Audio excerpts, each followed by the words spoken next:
important feature of customary international law in the Arctic is that it is being used, and it crosses different types of jurisdictions. So there are jurisdictions within the boundaries of nations, the sea floor, continental shelf, overlying exclusive economic zone, but beyond the exclusive economic zone is the high seas. And the high seas under the UN Convention on Law of the Sea is a region beyond sovereign jurisdictions. And so in a sense, the law of the sea, whether the United States has ratified it or not, provides a framework where it balances national interests and common interests. There's an opportunity for nations to think in terms of national interests as well as beyond national interests in areas of sovereign jurisdiction. And whatever solutions come out of the Arctic in terms of the ocean, it will establish precedents for how we balance national interests and common interests on a planetary scale. Thank you. My left. Thank you. My name is Laurie Krieger, and considering the question I'm going to ask, I won't say what organization I'm from. I'll just say I'm here as an independent scholar. NSF, since December of 2016, has deleted virtually every grant that it's been offering on grants.gov. So my question is for the senator. Are there any plans to delete NSF? And if so, which other agency would fund Arctic research? Are you talking about the National Science Foundation? I am. So I think, I mean, we can get back to it. I think in the last kind of 6-month budget, I know that I and a lot of other senators, very bipartisan, were very focused on fully funding some of the important research that comes out of the National Science Foundation. We can get you the numbers on what the budget was for that, but I think it was, and again, I can get back to that, I think it was fairly robust, so I don't see any interest in the Congress to look. I actually think to get rid of NSF, I actually think one of the areas that's not reported in the media, you know, a lot of the times I think when there's cooperation among bipartisan cooperation in the Congress, it doesn't always make the headlines because, you know, the attraction, I think there's a lot more attraction to conflict and the, you know, fights than the bipartisan cooperation. But one area of bipartisan cooperation I've seen in my 2.5 years in the Congress is the federal government's focus on basic research, which is something I think that the federal government is, it's like infrastructure and other things that were very much a responsibility that, you know, we can do very well. So there's been, I think, strong NSF, NIH. We passed a bipartisan bill in December called the 21st Century Cures Bill, which was serious dollars going to cancer and Alzheimer's research in the billions. So it's an area where I think I've seen actually a lot of cooperation. And but we can get you those NSF numbers that came out of last 6-month budget that we voted on. I voted for it just about a month ago, but I think the numbers on basic research in those different areas of the federal government were quite strong. Thank you. Thank you. I'm going to take one very brief next question, and then also at the reception afterwards, if you have additional questions, please stop any of us out in the reception area.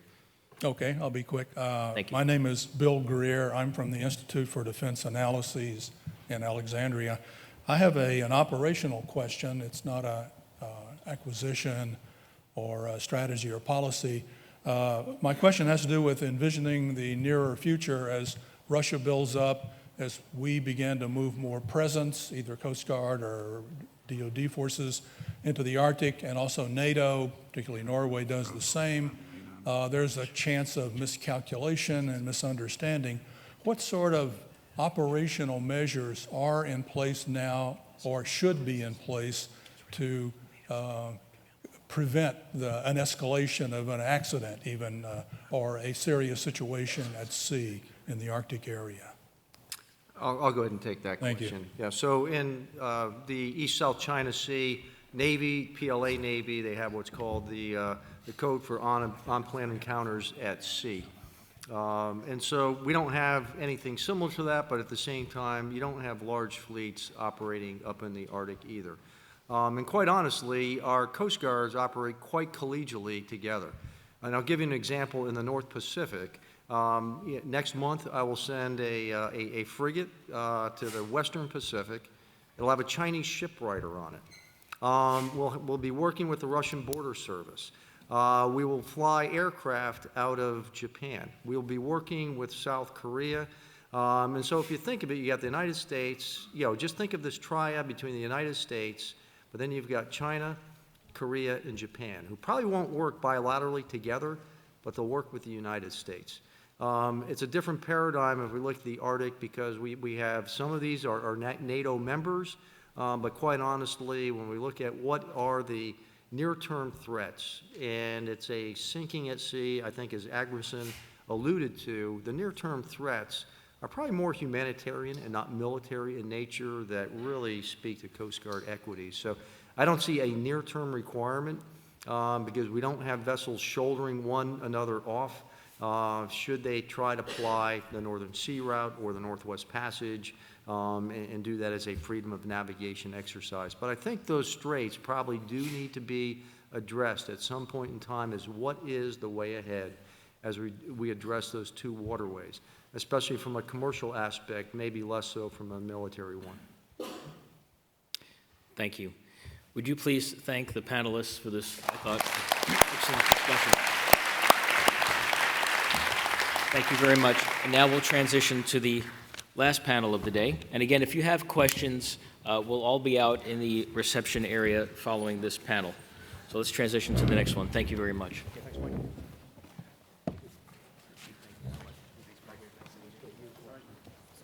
Excuse me. I read your bio.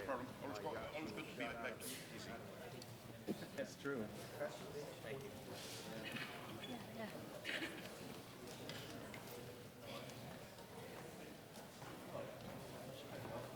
Paul Foos, Marine Exchange of Alaska.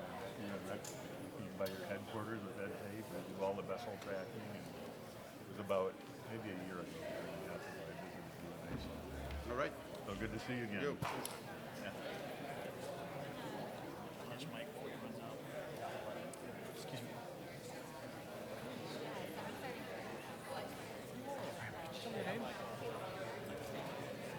Admiral, I just wanted to say hello and feel sure we met in University. Your comments were very Yeah, I'm headed up there. It's much better to see firsthand and engage at a local level rather than trying to sit behind a desk and be white people back there. So we'll do a Codell up to Alaska. I think we're going to try to do Chesapeake, we'll try to do Constance. We're going to meet Treadwell. Okay, we will start the panel. My speakers have how long each? 5 minutes. And Craig, the clock is... All right, well, thank you. Our next panel is on the Bering Strait, shared opportunity and responsibility, and you heard some of that in this last panel. The moderator for today's panel is my friend and colleague, Craig Fleener, who's the senior advisor on Arctic policy to the officer of the governor of the state of Alaska. To his left is Gail Schubert. She is president and CEO of Bering Straits Native Corporation. Bill Eichbaum is senior fellow, Arctic Policy, World Wildlife Fund, U.S. Melanie Benke is president and CEO of Coaric Inc. And Paul Foos is the president of Alaska Marine Exchange. Thank you very much for participating today. Craig, I'll turn it over to you. All right, thank you very much. And those of you who are heading for the door, you need to turn around and come back and sit down. There's one more session. No, I'm just kidding. We will jump right into it. I'll just give a short intro. In Alaska, it's not unusual for us to understand the need and easily put into practice an attitude of neighborly cooperation with Russia, with Canada, with practically anybody because we are so far removed. Alaska is less than 3 miles from Russia, if you can imagine that. We share a common heritage, indigenous connections, and a common seaway that requires cooperation. The Bering Straits holds many opportunities for partnership, including economic, oil spill response, search and rescue, ship traffic monitoring, a network of ports, air transportation, potentially a future tunnel and railway, research, subnational collaboration, seaway management, minerals development, environmental conservation, wildlife, fisheries, and waterfowl management, and national strategic collaboration. Oh, and my favorite subject that I forgot is subsistence and food security. So there are a lot of issues that we share in common with our neighbors across the way and our neighbors to the east of us. And many of these issues will be touched on by our panelists today. And so without me saying much more, I'll go right ahead, and you've already had the introduction, so I'll just turn the microphone over to Gail, and we have about 5 minutes of time for presentations from each of our participants. Sorry. Good afternoon. I think we're the last panel between you and something cool to drink, so we'll move it right along. This is the mission of the Bering Straits Native Corporation. We're still subsistence-based communities, and we support economic development, but we also realize that we need to protect our land and resources as well. Nome is our largest community, and you heard mention of it earlier as one of two possible Arctic port sites. This is our region. We have 17 villages in our region, and I'm from Yunlakleet, which is the village. If you look at the map there, it looks like a nose, and kind of right here on the map is where I was born and raised. I mentioned that subsistence is a really important activity, and these are just some of the things that our folks engage in during our subsistence activities. And the picture on the bottom is a picture of my village, Yunlakleet. This map shows how close one of our communities is to Russia. It's only 2.5 miles in distance, and the international date line separates Big Diomede, which is Russian, from Little Diomede, which is one of our member communities. Here's another map of the region. The Seward Peninsula is what is largely recognized as the area that encompasses our member villages. You all have seen this map before, and it shows the two trade routes, the Northern Sea Route and also the Northwest Passage. But I think more importantly, if you look at where the two lines go down, I'm not sure how to use this. Is there a pointer there? In any event, the two lines on the far right there going down, those two lines go right through the Bering Strait itself. And this shows basically how strategic our region is in terms of what's happening in the north, in the Arctic, and our region. So Russia is right next door to us. This is a photo from Little Diomede, one of our member communities, and Big Diomede. And I talked to some folks on Little Diomede the other day and asked if they had seen any sort of Russian activity. Because, you know, on a clear day, they can actually see, Russian soldiers standing on the cliffs back there. And one thing that they said is that they have constructed a large antenna that they can see over the cliffs. And they are not inclined to go over there. In the 40s, about 52 of the folks from Little Diomede went over on a customary visit. And they were detained, I think, for about 6 months and questioned repeatedly because they were thought to be spies.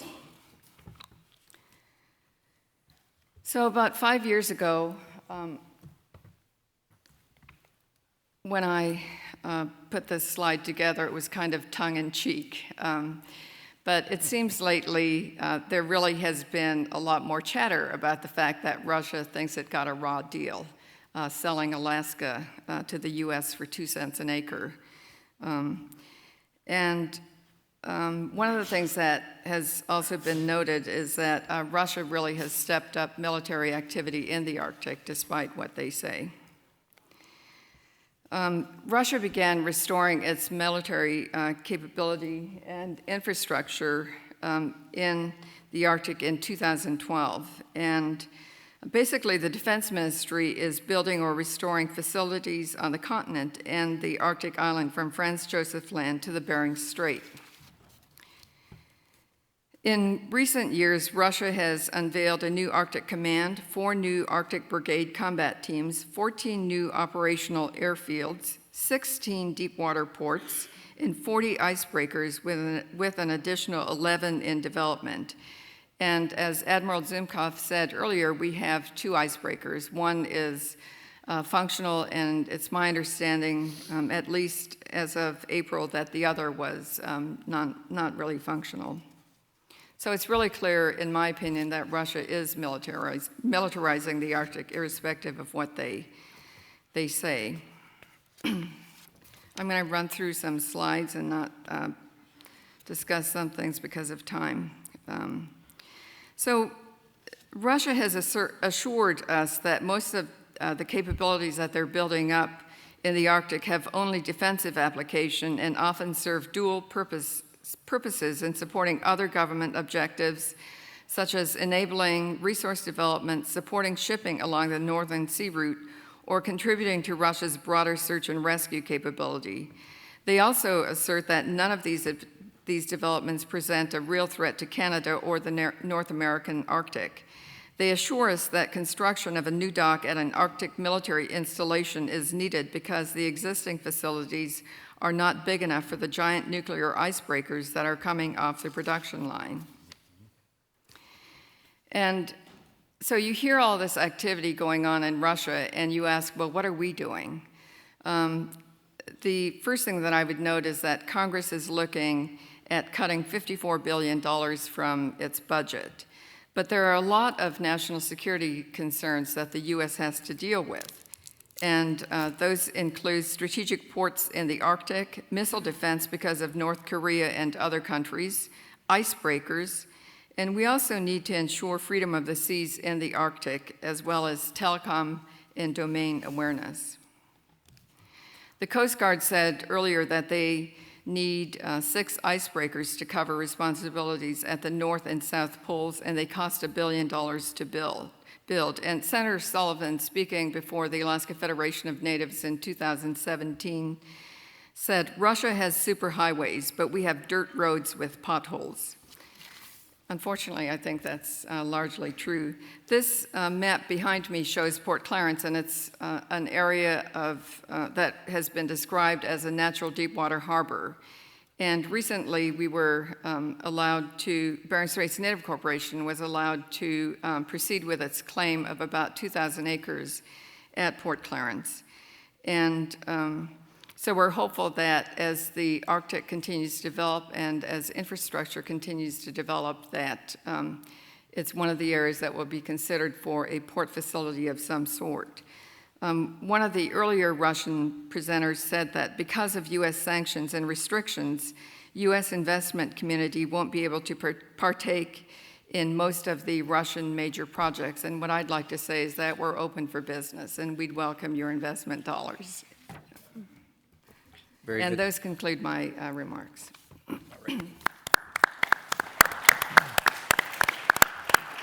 Very good, thank you. And I think that that's something that's not thought about enough, and that is, while we continue to hope for and think about a peaceful Arctic and the fact that those of us in Alaska who are neighbors to some potential conflict, we don't want to see that conflict either, but the perspective by many of us is that we shouldn't be completely defenseless, and many of us feel as if we've ignored our defensive situation a little too much, and it isn't as if we want to be aggressive. In fact, Alaska appreciates a good relationship with Russia. We would like to continue a good relationship with Russia, but at the same time, we sort of hold to the concept of a nice picket fence between neighbors. We'll keep their dog on their side, and it'll keep our dog on our side. But Alaska's not moving in that direction very quickly, very much at all. And so with that, why don't we go ahead and go right to Bill? Okay, thank you very much. Not every day in the District of Columbia that one is surrounded by Alaskans when you're on a panel, so this is a special privilege. I'm glad to be here, and I want to congratulate both the Woodrow Wilson Center and the Arctic Circle for bringing this meeting together. It's very important. I actually had the privilege of being a fellow at the Woodrow Wilson Center many decades ago now, and know the great work that center does. And my boss, Carter Roberts from WWF, has been very active with Alice from the beginning of helping to pull together the Arctic Circle. So I'm glad to be here. WWF has had a long presence in the Arctic. We've carried out work in the region and across the region for more than 25 years. We are an observer before the Arctic Council and very actively participate in both the work of the Council and its subsidiary bodies. And we are present in every Arctic country through national organizations that are grounded in those countries, except for Iceland. And don't know whether if the tourist business continues to grow or other activities in Iceland, maybe we'll eventually get a presence in Iceland. I think it's really important that we are, in a sense, ending the day with a focus on the Bering Straits, because that is where, as you've heard, literally Russia and the United States look at each other across this important but very small expanse of water. And as you pointed out, I just want to make 2 points about the Bering Straits, significance beyond that geopolitical one, which is economically extraordinarily important. All of the shipping routes that you can imagine springing out across the rest of the Arctic Ocean all go between those 2 islands that you had the pictures of. So that's important. Also, the straits are extraordinarily important from a biological viewpoint. The migration of bird life, sea life, other species is extraordinarily important there, and that's both biologically, from an ecosystem function viewpoint, critical, but it's also central, as you will undoubtedly hear from my colleagues, to the maintenance of the subsistence way of life that is so important to the people of the Arctic. So we can look at the Bering Straits, and it's sort of a microcosm of how are the countries of the Arctic doing, and providing what we heard this morning is so essential to the future wise use, sustainable development of the Arctic, which is that there be stability, that there be the rule of law, and that there be good governance as the platform for that future sustainability. So the question I want to, at least from my perspective, close the day with is, well, how have the U.S. and Russia been doing at cooperation to bring about those features that are so essential? First of all, there's a long tradition of cooperation. It's been informal for thousands of years between the people of the region. More recently, there have been agreements between the governments to resolve border conflicts. There have been agreements between the governments to provide special management of resources, such as polar bears. There have been agreements on oil spill prevention and response, and in another area, in other areas, it was mentioned this morning, conservation and particularly protected areas. There's been a lot of talk there, but not much coordinated action. So that's between the 2 countries. If you look at what they've done with inside of the Arctic Council, sort of collaboratively with the other Arctic countries, there's been recent, as has been mentioned, action by the collective countries of the Arctic, search and rescue agreement, an agreement on black carbon reduction, which hasn't been mentioned before, and the most recent agreement on science and research, as well as on oil spill pollution and prevention. So there's a long history of both bilateral and multilateral agreement. But I guess the question I want to focus on as I conclude is, well, what's the case going forward? And I think there's grounds for concern. There's a history of good cooperation between the Coast Guard of the two countries, but that's in a holding pattern right now. One of the things WWF has tried to do is to at least continue to stimulate conversations between the two Coast Guards in order to keep communications going and discussion about issues. The most recent of those meetings that you heard reference to this morning had to do with assessing the spill in the Gulf with Russians in Russia, in Moscow, with U.S. experts involved in that effort. So we've tried to help keep that communication going. But there are areas where we could do a lot better. The Coast Guard right now is beginning to come up with a plan, has come up with a plan for routing and areas to be avoided. That should really be seamlessly connected to a similar plan on the Russian side, and both countries should be taking that and advocating that to the IMO. That's not happening.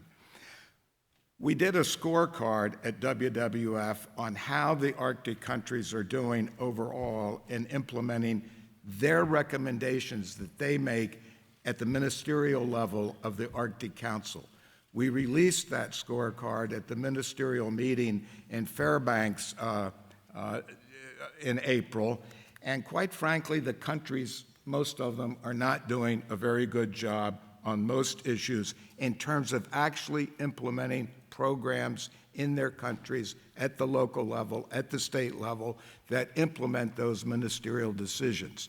So there has to be improvement in that regard. And even where decisions have been taken, such as the adoption of the Polar Code, one wonders whether the Crystal Serenity is compliant with the requirements that now exist as of January. So our perspective at WWF is that if you look at that microcosm of the Bering Straits, and then you look at the context of the decisions, there's a lot that still needs to be done. Some areas that, and I'll close with these thoughts, for moving forward between the two countries are enhanced work on spill response. You heard reference to some of those issues earlier in the afternoon. I mentioned the issue of more coordination across the boundary between the two countries on ship management.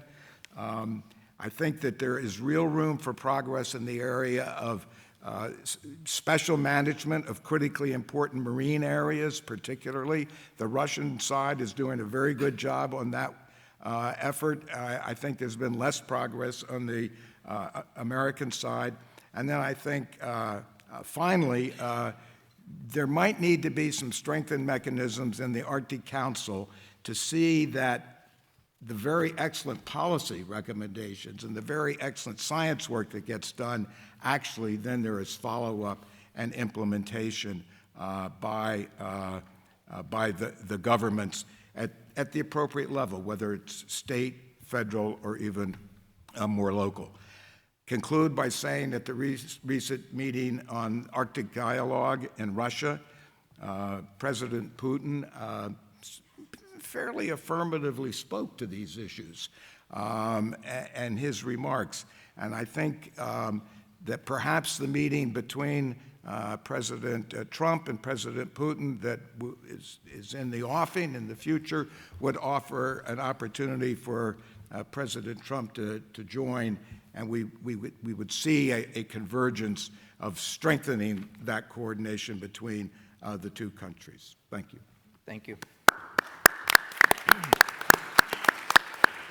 I think one of the interesting things that came out of the conference in Arkhangelsk was the invitation, was it by Finland, that where they invited President Trump and President Putin to go to Finland and actually have an Arctic conference to talk about the future of the Arctic. So I think that is a good idea. Of course, I'd like to be in the room as well. I'm not sure that'll happen, but one of the things that, because of the incredibly strategic and societal and ecological and economic importance of the region that we're talking about. It's critically important for Alaskans to be involved, and so I'm happy to be part of this panel and to see the folks here. And this is an area that we need to continue to make sure that we're involved in, to be, especially at the national level, in helping to set policy and implement policy, because these are our waters, this is our air, these are our wildlife resources, these are our people that you're talking about. And any federal law or agreement with another country should, in my opinion, make its way through Alaska so we can have a look at it and make sure that that it's done in a way that's inclusive of the people of Alaska. Because as other speakers have said before, there would be no Arctic in the United States were it not for Alaska. So we have to be involved. All right, the next speaker we have is Melanie. Thank you, Craig. And I'd like to thank the Wilson Center and the Arctic Circle, Mike Sfraga, President Grimson, the Honorable Jane Harmon, and Alice Rogoff for allowing me to be here and present with you today to offer my perspectives on the topic of the U.S. and Russia in the Arctic. To our wonderful, esteemed audience from all sectors, from all countries, Kuyakamsi.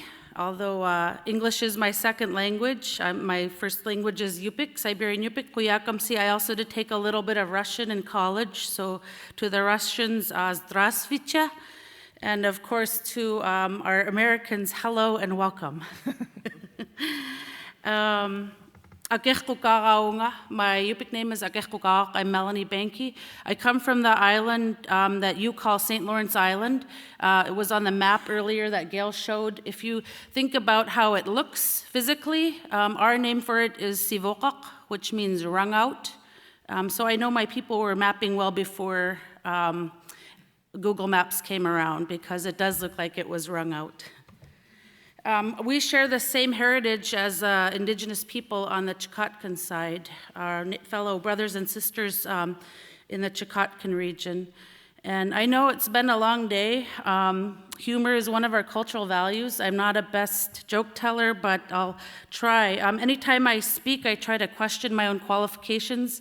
When you look at all of the speakers I have, they're very qualified, so I was questioning my own legitimacy of being on this panel, and then I realized, to put a spin on Sarah Palin's take on it, the Russians can see my house where I live.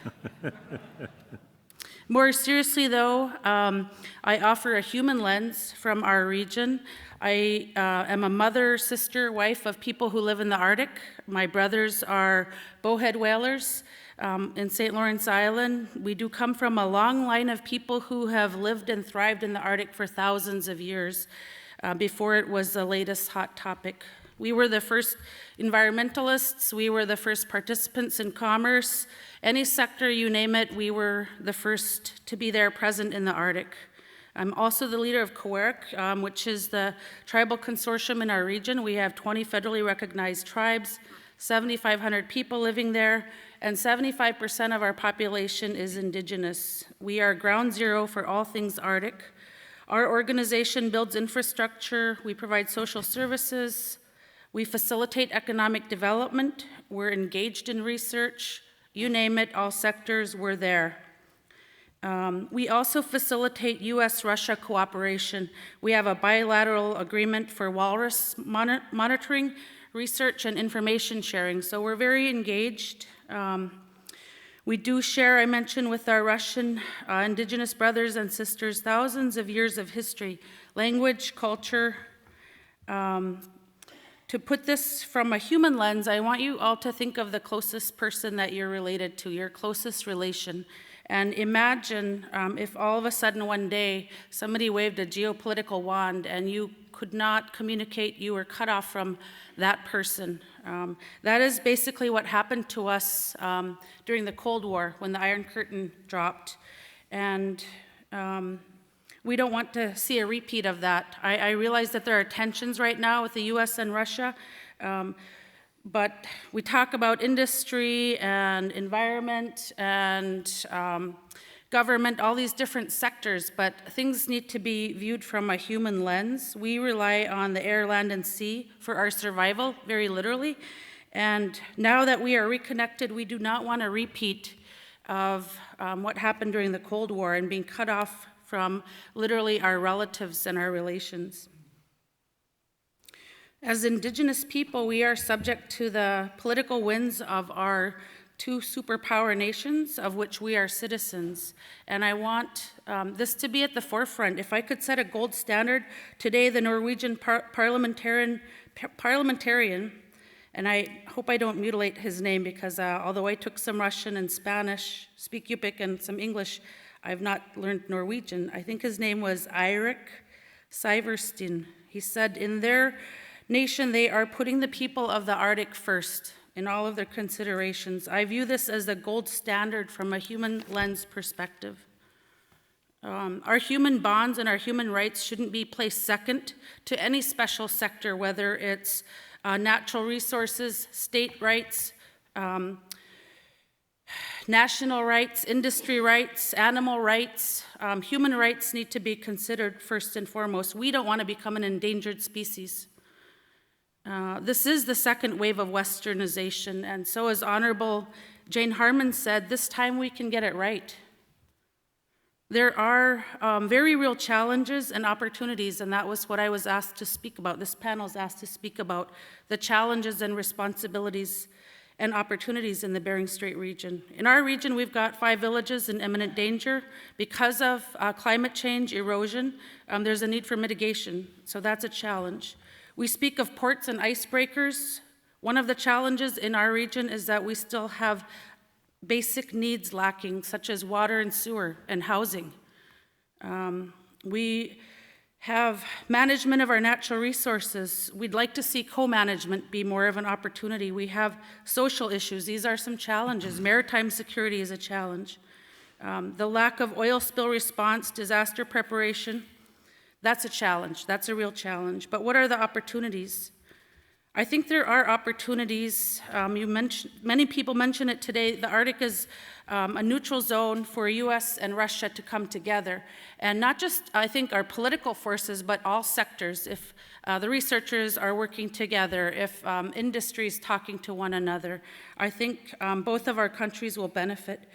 Those of us who live in the Arctic, we don't want to be passed up when it comes to opportunities. You heard some discussion about ecotourism as a very real opportunity.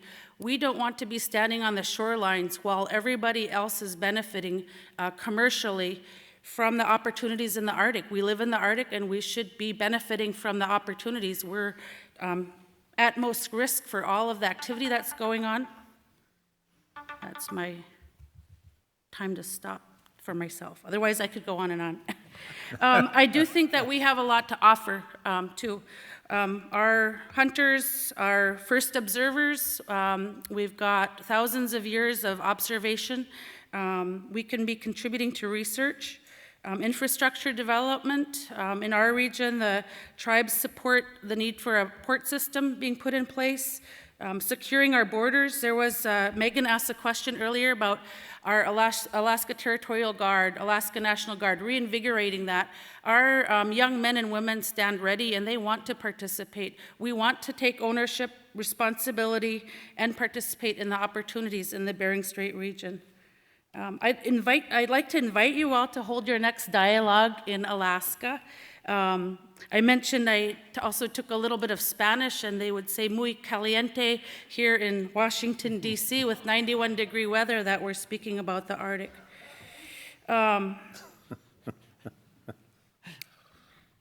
So I'll just end with that. For all sectors, don't put us at the back of the bus. Don't consider us secondary. We want to be engaged in policy making, stepping up for the responsibilities and benefiting from the opportunities. We have been in the Arctic for thousands of years, and we intend to remain for thousands more years to come. So let's get it right this time. Igamsi kayu vikamsi, thank you, spasiba, gracias.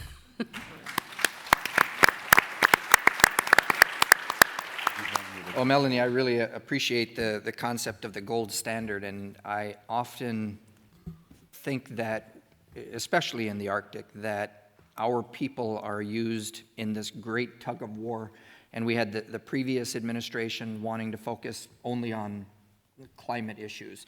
A current administration is focusing on infrastructure and oil and gas development. And so we're constantly stuck in this middle, and I really like the idea that you're presenting here to keep the people as the gold standard and considering the needs of the people, because it is all-encompassing, as you've talked about and as many other people have talked about, that we live in this environment where we have to be environmentalists and we have to use the natural resources around us to survive. So it's a very good message, a good takeaway. And with that, I'll turn it over to Paul. Thank you. For quite a few years, I worked as an industrial and emergency response diver in the Arctic. So this is what the Arctic looks like from under the water. It's beautiful and it's clean, and we want to keep it that way, that's for sure. So what we saw here from the Marine Exchange, we do the vessel tracking in Alaska. This is what the traffic looked like in 2016 across the Bering Strait, and you can see it's a pretty active area. And as the Admiral said, the concern there is about prevention. And he did mention lack of infrastructure, and that's true, but I just want to point out that even if you have the best infrastructure and all the best oil spill response, recovery equipment, what do you think is considered a really successful cleanup? How much of the oil? 10% would be the highest. Actually, the historical record's about 5% for cleaning up spilled oil. That's it. So in the Arctic, that would be a disaster for us. I mean, the index species are marine mammals. They have to live near the surface. They're highly vulnerable to the oil. It's also the baseline of food security for the Arctic. So the other thing in terms of the traffic that we expect to happen, we heard a lot here about sea ice extent over and over. It may not be the most important factor. Actually, the most important factor is sea ice thickness. And the historical record has been about 2 meters, average multi-year ice. We're down to about 1.5 meters now. So, sea ice extent, you get down below 1 meter of ice, and that's nothing to an icebreaker. In fact, thin ice is actually the preferred, easiest method because you don't have waves and storms and everything else. So, once we get down below 1 meter of ice, you're going to see much more year-round operations in the Arctic. So how do we know this? Well, we have put up antennas to receive the signal from these ships, and every ship is required to have AIS, Automated Identification System. Puts out a signal every 6 seconds. It's accurate to 3 meters. So within 10 feet, we know where these ships are. So this is our coverage of the Bering Strait. And I'd say, again, unlike Sarah Palin, we actually can see Russia from where we are, but we see it electronically. So this provides a basis for really a type of a management system that you referred to here, where on the American side, what we do. Well, actually, I'd just say that's part of a bigger system for us. We've put up 130 receiving stations around the whole state, and this is what the traffic looks like. This is one day in Alaska, the vessel traffic going by. And you'll see the Great Circle route. One of the lessons of the Arctic, a lot of times we don't reach economies of scale. We provide those tracking services to all those vessels also on the Great Circle route, 7,000 trips a year. There are about 450 trips through the Arctic. It wasn't economic to do it for the Arctic itself, but it is if you combine the whole thing together. And we are actively managing an area here of about 4 million square kilometers. It's the largest and most complex vessel tracking and management system in the world. And we have a 24/7 monitoring. And so these guys are constantly looking what's going on. We have an algorithm in the system. If a vessel slows down below 3 knots, the assumption is that it has a problem. So we're calling them, what's the problem? And sometimes, we're just reballasting our tanks, it's okay. But other times, my engine has quit. I need this part. Where is the next nearest vessel that can respond? It probably isn't even a Coast Guard vessel or a government vessel. It's a nearby commercial vessel. It's the nearest vessel that can help save these guys. So we have offshore routing. They have to stay far enough offshore so we have enough time if they have an emergency that we can respond. It's similar to the agreement that Russia and Norway have together when they delineated their border and agreed for how they would ship crude oil in that area. Another concern in the Bering Strait is about 2/3 of the volume of the cargo there now is petroleum products. So this presents a pretty high-risk operation. So the other thing that we can do here is we can do digital fencing, and what we did here for Shell when they operated, we had whaling in this area, this shaded area next to the shore, and they didn't want to bother the whalers. So they agreed that we'd put this fence there and that their ships wouldn't go in there. Well, it displays on the ship's display, and we're able to monitor it. The local people are able to monitor, and actually during Shell's whole operation, they didn't violate it. I want to point this out because it gives us the capability for dynamic areas to be avoided. Problem is, you could go in and say, oh, the walruses are here last year, let's make that a marine protected area. Well, the next year they're somewhere else. So we can actually dynamically, provide this protection and then remove it and remove the restrictions on shipping, if you can, if it's no longer necessary. So, from this, our proposal is that we would establish a joint managed seaway with Russia. And these are the tracks that Admiral Zukunk referred to that we're looking on the U.S. side. The Russians should have the same side. Our proposal is that we jointly manage this area. We've actually make the invitation to Russia to have a couple of their Ministry of Transport officials come and sit right next to our officials in our command center. AIS is a public signal. Anybody can see it, and it ought to be able to be used internationally to manage this traffic. So it would require a bilateral agreement, something that our former lieutenant governor is working on. This St. Lawrence Seaway is a way, one way to approach it, form our side of it and with the Northern Sea Route Administration. Russia could implement it under Section 234 of the Law of the Sea Treaty, which allows nations to put special provisions in ice-laden waters. And because we haven't passed the Law of the Sea Treaty in the U.S., we don't have that available to us. That's why we really need to work through these international agreements. And if it turns out that because of objections for freedom of the sea, Department of Defense, or whatever, then we need to go to the International Maritime Organization and make this part of the Polar Code. This is the reason why casualties are happening, either equipment failures, but more than often it's human error. And when our guys see it, they're outside of the channel where they need to be. They call them, you need to get back on straight. You're in the wrong channel. It's not deep enough. You're going to have an accident. And you know what? None of those ships ever complain. It's like the airline pilot. He's not going to complain that the air traffic control tower, oh, you're just about to land on the wrong runway, or you're just about to run into another plane. These guys are out in the middle of the nowhere and they appreciate it. So anyway, it's not onerous. It can be done. I do want to mention again Tero Vereste here, the Arctic Economic Council. And for all of you working in the Arctic, I think you really need to watch this group and appreciate the work that they're doing, because this is the private sector coming to the table in a very responsible way to say, yes, we're going to operate there commercially, but we're going to do it in an environmentally responsible way. So they actually support the standardization and harmonization of these regulations because it makes it easier for the ship to operate. You know what it is. You don't go, I go 1 kilometer difference, I got a whole completely different set of rules. That doesn't work. So I think there's a lot of room for cooperation there. Canada, we're talking the same thing, with them. And, if we agree to these bilaterally, we don't have to argue about whose sovereign waters they are.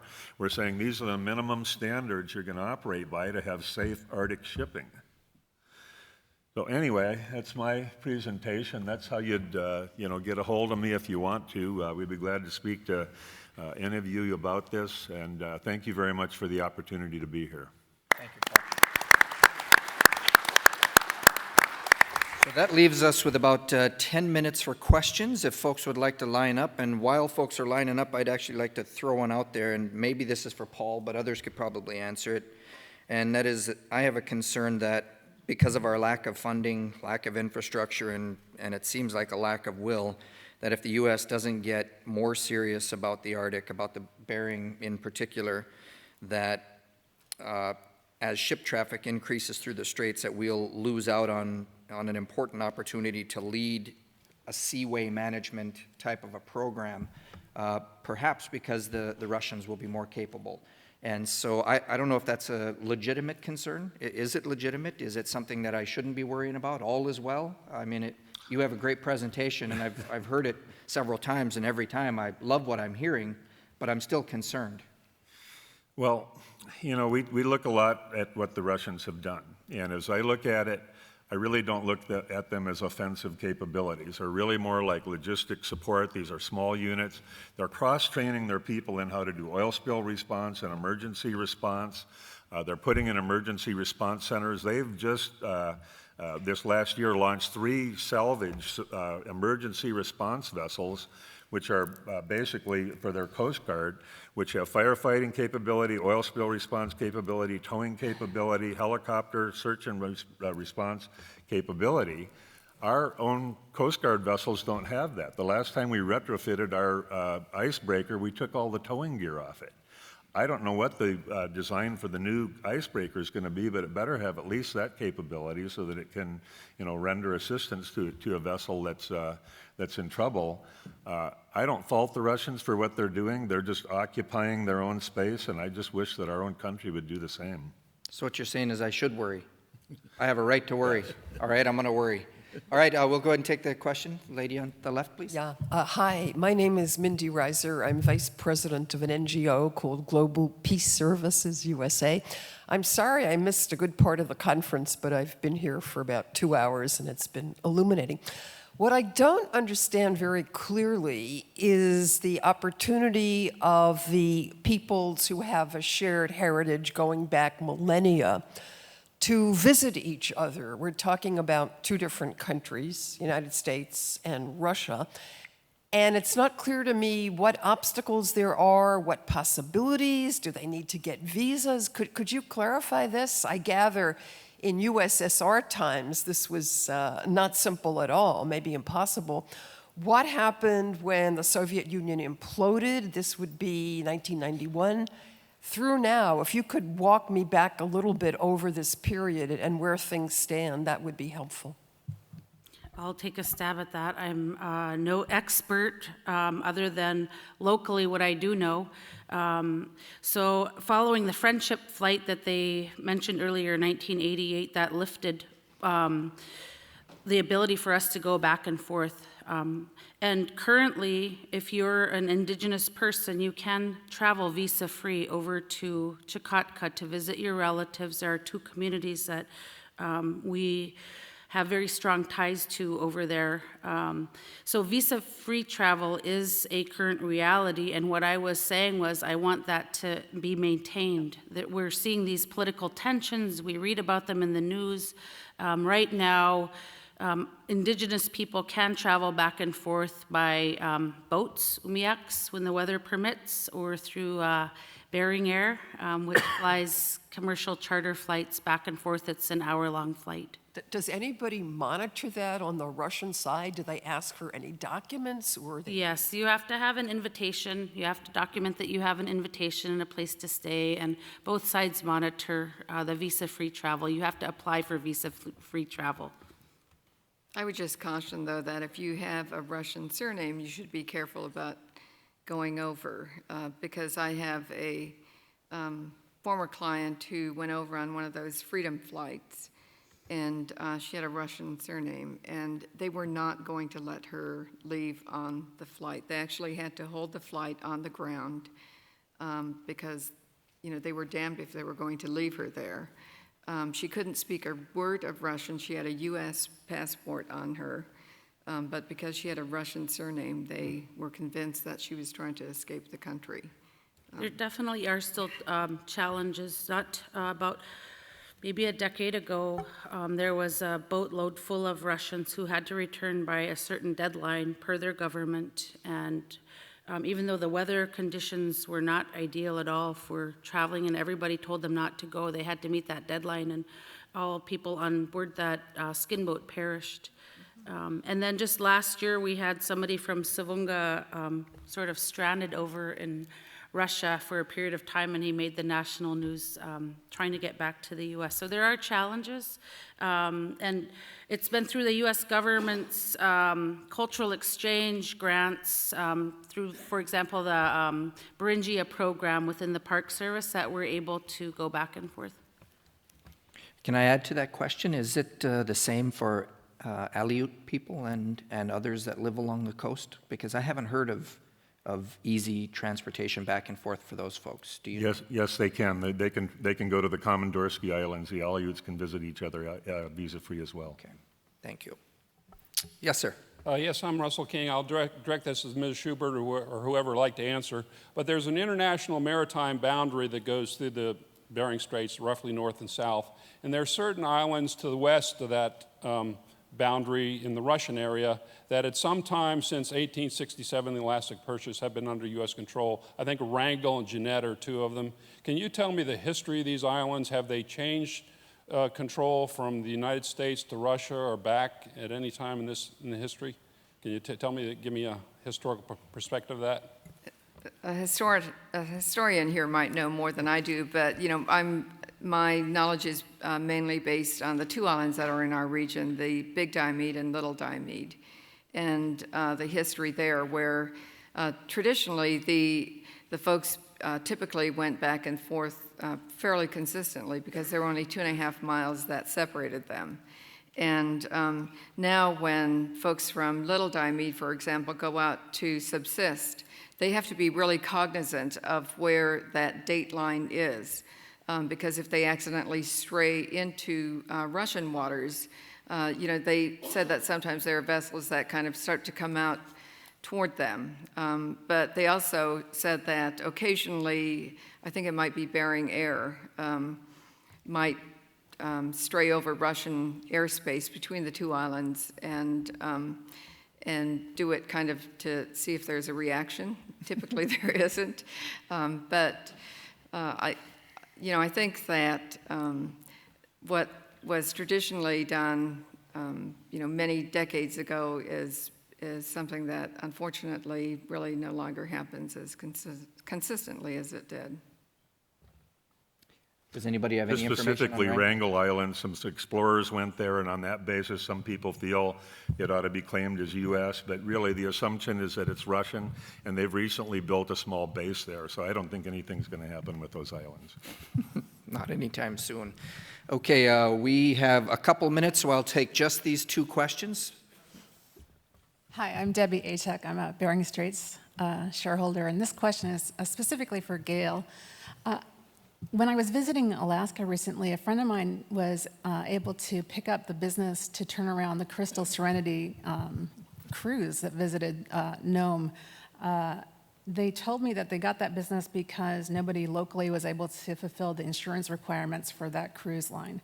I also understand that the Crystal Serenity schedule is up for next year, and currently they're not scheduled to do that tour again through the North Sea. So do you know in the future, have you guys been talking to the Crystal Serenity line? Do you have any plans to help local vendors to meet any of the insurance requirements? Maybe this question is better for Melanie. I'm just curious about how you're going to help local business owners prepare for the next visit from the Serenity. There actually will be other cruises that come through Nome. And, I was just having a conversation earlier with Alice about some things that can be done locally in Nome to enhance the visits of folks who come off those vessels. We have in the Bering Straits region Pilgrim Hot Springs, which is a natural hot spring. If any of you ever make it to Nome, you really need to try to get out to Pilgrim Hot Springs. You have to get a permit to go out there. But it's an incredibly beautiful area. And we just rebuilt the hot spring itself, so you can, go in there and sit with your family and everything, and just the vistas around are just breathtaking. But, I think that it's a good idea to build that kind of infrastructure and promote it in Nome, and that's something that we are certainly going to look more into. Thanks, Debbie. I'll just add to that, Gail. COERC and Bering Straits Native Corporation work very closely when we have areas where we're in alignment, and definitely I mentioned ecotourism as an opportunity.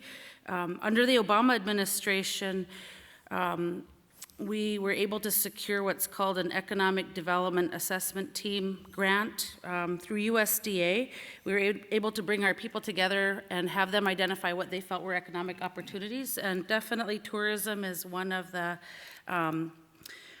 highlighted areas where our people, our leaders said that we need to put some focus on. So at COERC, we've been doing some training on how to be a tour guide. We have 5 actual cruise ships that are coming through this season. Crystal Serenity, we hear about the most because it's the biggest one, but there are 5 that are stopping in Nome. COERC also brings our local native artists in from the villages so that they can participate in the commerce that happens from having the tourists in place. One of the things that we're grappling with right now, though, is the ivory ban. The concept of elephant ivory being imposed on people confuse the two. Walrus ivory, we rely on walrus for sustenance. It's been, a cultural, nutritional food source for us for thousands of years, and I'm wearing an ivory bracelet today, but this here is illegal in 5 states right now here in the U.S. as it is, so we've got challenges and opportunities, but ecotourism is definitely something that we're going to be focusing on. Thanks, Debbie. Thank you, Mr. President. Well, thank you very much. I just make one comment and then one question preceded by sharing with you an important piece of news that came out yesterday. My comment is that looking at what Russia is doing in the Arctic in terms of enhancing capabilities, it's very important that we understand that from a perspective of what's necessary in that huge territory and how in the 20 years following the fall of the Soviet Union, they didn't really have the economic capability to do almost anything. And thirdly, if everything that has been said here today that the U.S. needs to do in terms of icebreakers and Coast Guard capabilities or maybe Navy capabilities, if the U.S. did all of that, you could, on the other side, then say that the U.S. was engaged in a military buildup in the Arctic. I think it is true what Admiral Papp said 2 years ago, that the Russians are basically doing in the Arctic what we in the U.S. should be doing. And the purpose of this forum here is to try to achieve that balanced view. And we should not forget either that, as has come out here today, about 20% of the future of the Russian economy is in the Arctic. So of course they need infrastructure in an area which is 20% of their economy. And in addition, it is 7 time zones in the Russian part of the Arctic. That's more than twice the entire United States. So by geographical definition, they will need a lot more than the US needs simply in Alaska in order to have the capabilities. This was my comment on this, conclusion of what conclusion we draw from the Russian buildup in the Arctic. The important news, which I was going to share with you, which came out in China yesterday, is that for the first time now in an official policy from the Chinese government, they have redefined the One Belt, One Road strategy. The One Belt, One Road, for those of you who don't know, came out a few years ago from the Chinese government as the global communication and transport system for the 21st and the 22nd century, like the Silk Road was in previous centuries. And up to yesterday, the Arctic sea routes were not a part of the Chinese definition of the One Belt, One Road new global system. But yesterday, for the first time, they included the Arctic sea routes as a part of the One Belt, One Road. That is monumental news for the Bering Strait, for our discussion about infrastructure build-up and co-investors. Because once they have defined whether it's the Northwestern Passage, the central route across the Arctic Pole, or the Northeast Passage, as a part of the One Belt, One Road, their whole investment structure goes behind that. That means the One Belt, One Road Investment Fund, and that also means the Asian Infrastructure and Investment Bank, which the U.S. is not a part of, alone among the European North Atlantic countries. Britain, France, Germany, my own country, all the other Arctic states are part of the Asian Infrastructure and Investment Bank. So my question to the panel is this. In the light of China now having defined the Northern Sea Route as a part of the global One Belt, One Road system, how will that affect the debate and the planning, as well as the views and the vision within the United States on the Bering Strait and the necessary infrastructure build-up? If I could take the first shot at that, when we've talked to the Chinese, the Koreans, and the Japanese, their assessment is that if they can ship 6 months out of the year, it's worth it for them to reorient their whole container trades. But we're pretty close to that now, and with this new class of Russian icebreakers, I mean, the biggest one coming out now is 65 megawatts. They're talking 120. That'll do 9 to 12 knots through 4 meters of ice continuous. So, and then, yes, you have to pay for the icebreaker, but the cost of an escort icebreaker is less than the piracy insurance you have to buy if you're going to go through the strait. It's true. It's absolutely true. So, once we get to that, I mean, it's gonna make a big difference. And like I said, we do need 6 months a year coverage for them to make it worth changing their whole supply chain management and logistics and everything like that. But once we get to that, it's going to be wide open. Bill? I would just add the thought that,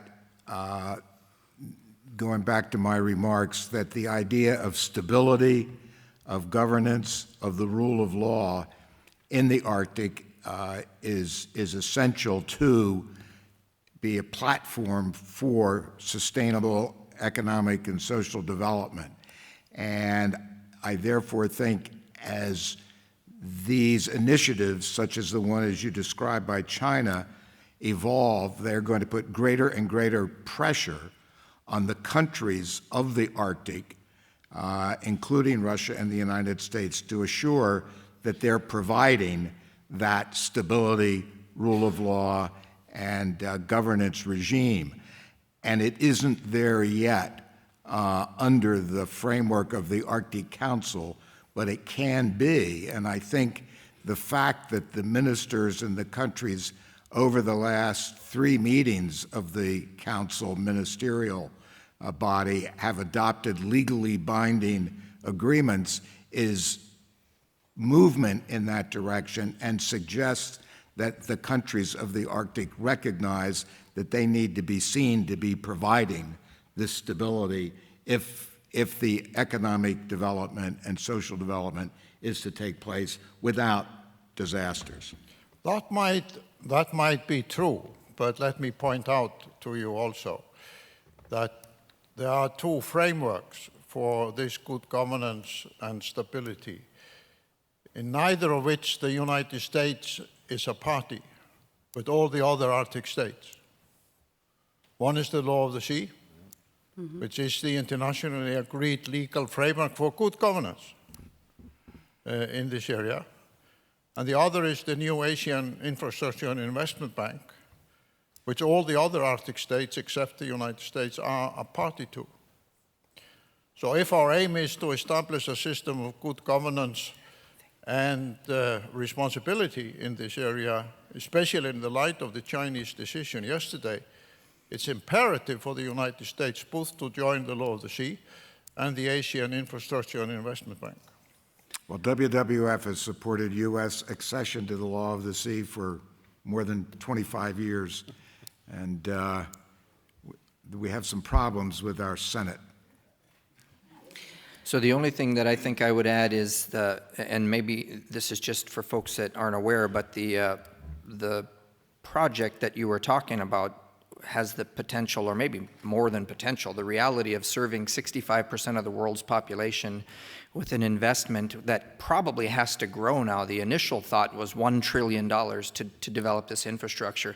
That's probably going to have to grow if you're including the Arctic. And As Melanie said, as others have said, as many of us have long thought, that if Alaska, the United States in particular, in terms of infrastructure development, isn't involved in some way in bringing us up so we can be prepared, then all of this is going to happen around us, and we will once again, as I often say, in forums like this, we'll once again, or we'll continue to be treated like a colony, and others will come and get our resources, and they'll leave us with a few scraps here and there, and we won't be a part of this major change. So I think it's critically important that we are able to participate. Of course, Alaska is a very small economy. It's difficult for us to do this on our own, so it's going to take a strong state, federal, and public-private partnership across the spectrum. So we're looking for investors. So all of you who have some money, please invest.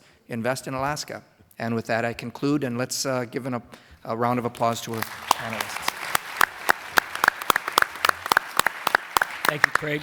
Thank you, Craig, and thank you to the panelists and those wonderful questions. Allow me to quickly wrap up.